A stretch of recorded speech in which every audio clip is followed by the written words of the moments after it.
Hi, welcome back. If you're new here, my name is Jeremy, and most people know me as the International Spider-Man. Based off the title, you can see that this is a very sensitive subject, so viewer discretion is advised if you get triggered easily. Just a fair warning. My name is Jeremy DeRoma, and this is the story of how I tried to take my own life.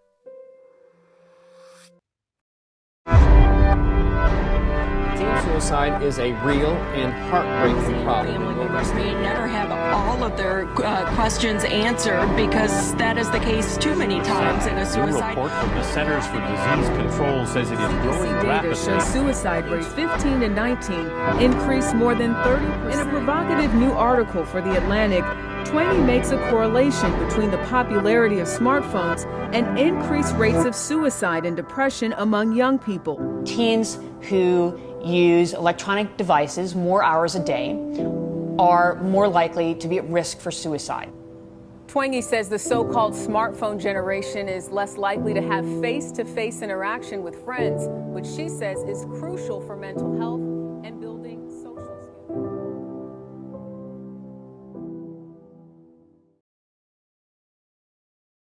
This video is actually a continuation from a video that I started back in 2018, the year after I tried to take my own life. I filmed a quick introduction, just like the one you saw, and pretty much a teaser trailer of the episodes that I was trying to make. Now we're in 2023, and I'm finally fully telling this story on social media. I'm documenting this for the people that need help, the people that want help, for those who want something, for those who want an answer that just, I don't know, I can't even explain it. But I know that someone watching this will come out of this with something. I know that for sure. So let's get on to it. I'll try to put a timestamp here. I'm fairly new to this, so I don't know how to completely bookmark it to where you could just click it on YouTube. Pretty sure I could do it in the comments, but try that. So I was born the year 2000. That means whatever year it is, that's how old I am. That should help you keep track of this story. So a little bit about me. I grew up with a single mother. My dad was in my life, but not together with my mom. He would just come over every other weekend. That's pretty much it. It's a story for another time, another subject to talk about another time. I grew up an only child, single mom, struggling mom. Although we were struggling, my mom did everything that she could for me. And very thankful for that. I am now. I was a spoiled little brat, and I didn't realize it early enough, but I'm glad I do now. I mean, actually, I'm still at an early age, so I'm glad I do. Anyway, alright, so onto the story. I've been depressed for as long as I could remember. I'm pretty sure I was depressed before I even knew what depression was. Now that I think about it.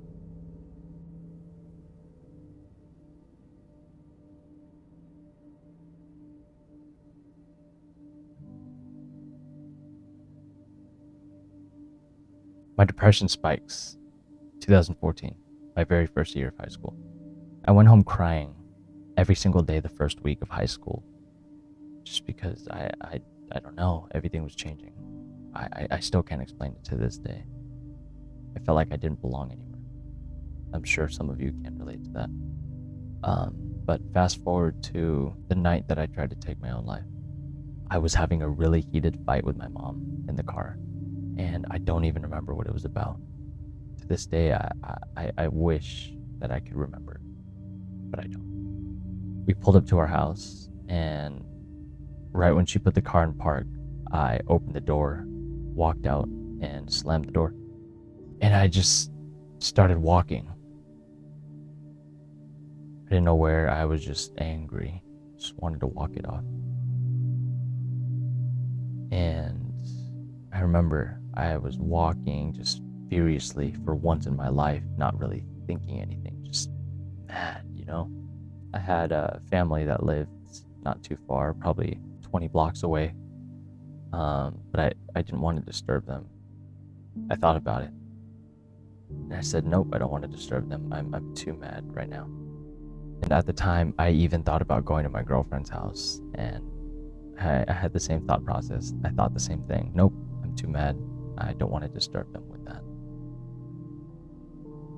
So I just kept walking, and I found myself at this overpass, and I just kept walking furiously. And I remember it was January. It was the middle of January 15th or 16th. So by the time you're seeing this, it'll be this is actually my 5-year anniversary, the day that I tried to take my life. But I remember I just kept walking, and remember how I said in the beginning that I wasn't thinking, I was just angry. For once in my life, there wasn't anything running through my head. My thoughts weren't racing for once. So the overpass was shaped like any other, but for some odd reason it was open at the top, and I'm Spider-Man. I don't think there's any need to explain the rest, but I actually am as close to Spider-Man as can be. I can climb pretty much anything. So that little overpass was easy for me to climb. And I climbed over the top. And sat down on that freeway sign. And I put my hands in my face and I cried my eyes out for what felt like 5 minutes. And I could sense, maybe even see or hear someone behind me. I ended up looking a little bit so I could see them. It was this lady that was walking. And I don't know, I just ignored her. You know, when you're in that point of your sadness and anger, you just ignore people. Called first responders, called the police, or whatever you want to say. Pretty sure it was the police that she called.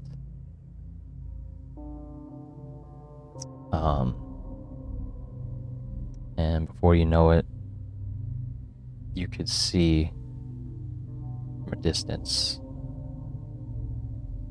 sirens. My vision was blurry from crying, and I could just see traffic slowly being stopped by the police. I completely stopped traffic, and a couple of officers came up to talk me down, but none of it really worked. At this point, I just felt guilty, and I wanted it all to stop. I didn't really want to take my life. I really wanted it all to stop. I don't remember exactly what got me down, but I think it just was that fact that I didn't really want to end my life. I just wanted things to stop. And it might have been my ex that got me down at the time. I don't know. But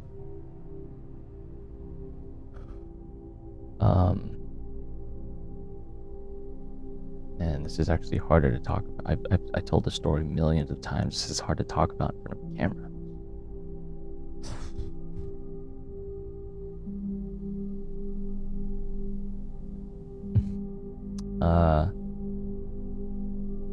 Wow. This is giving me a little bit of anxiety. Just remember a couple of firefighters coming up to me and holding on to me and hugging me, and subconsciously, deep down, I didn't want to take my own life. But a part of me just didn't want to come down. I just really wanted it all to stop right then and there. And I remember they were trying to tell me how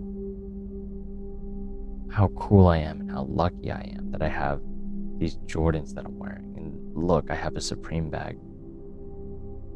I don't even know if that was the right advice, because that kind of irks me till this day. I'm much less of a materialistic person than I used to be. I don't think they said anything to get me down. It might have just been them being there and their hug, their warm embrace that just helped me. And I I finally agreed to come down, and by that time, I'm sitting on a piece of metal. My legs are frozen, and so they literally have to carry me down the firefighter ladder. I don't just walk down myself because my legs are like frozen. Like, I don't know, my legs wouldn't work. And they were like, man, you've been up here for an hour. I was like, are you serious? Like, it felt like 5 minutes. Yeah, like, yeah, it's been over an hour. What also kind of forced me to come down, or pushed me to come down, was everyone in traffic just becoming impatient at this point, just honking at me. I don't think anyone really cared anymore. Fortunately. I understand though. So when I was finally coming down, I'm crying my eyes out, and I tell the cop with the megaphone to just tell them I'm sorry. Tell them all that I'm sorry. To tell traffic that I'm sorry for the inconvenience. But so I got hospitalized that night, tested, of course, protocol. Next morning, I get transported to psychiatric hold for children. I was still 17. I was just about to turn 18 in May. Remember, this is January. And I remember checking in. They took my necklace, they took my shoelaces, anything that I could hurt myself or anyone else with. And when I tell you, man, if any of you have experienced this, you let me know. But the very first night of me staying there, I remember this so vividly. They locked the door behind me with my roommate because it was time to go to bed. And once the locks echoed, that's when it clicked in my head. Shit. I don't have the freedom to eat when I want. I don't have the freedom to go to the bathroom when I want. I don't have the freedom to just go outside and leave and take a breath of fresh air when I want. At that point, I wasn't even thinking about my depression anymore. I just thought about my freedom. And in that very moment, I made the promise to myself that I would never do anything like that again or end up in a place like that again. No matter how bad it got, I would not let myself lose my freedom. So I stayed there for a week, longer than expected, because they said 72 hours. And I've spent the last, 5 years turning my life around. I committed myself to turning my life around. And I started off by just prioritizing my happiness and only my happiness. If anything was toxic or just didn't contribute to my happiness, I cut it off. I was manifesting happiness. I was so strict, and maybe we can get into that part of my life another time. But yeah, that's the story of how I tried to take my life. And for any of you out there that are experiencing suicidal thoughts, this is for you. And I've been Spider-Man for the past 4 years, and with the whole great power comes great responsibility thing. When you can do the things that I can, but you don't, and then the bad things happen. They happen because of you. From this moment on, my entire social media will be focused on mental health. The movie that I am making this year will be focused on mental health. Everything that I do, every step that I take from this moment on, will be in service to saving those who need help. Those who are looking for an answer, those who feel lost in the darkness. I was able to save my own life by accidentally becoming Spider-Man. Yeah, I'll say that again. I was able to save myself from suicide by turning my life around and becoming Spider-Man, becoming something bigger than myself. And now I realize that if I could do great things for people, I have a moral obligation to do those things. If I know that there's a life that I can save, but I don't, that life is gone, I feel like it's on me. So yeah, I am Spider-Man. We are all Spider-Man. You can be Spider-Man. Anyone can wear the mask. Anyone can step up to the plate, put on that mask. I was somehow able to save myself. So I know that it's possible. I can't sit here and allow myself to just see other people go through it and not do anything. I have a responsibility to save those lives. I can't come out of my own experience actually saving myself from a life of suicide and just not help other people. So, those of you watching, for those of you that are experiencing suicidal thoughts or anything like this, depression, this is for you. So, please, stay a while. See you in the next video.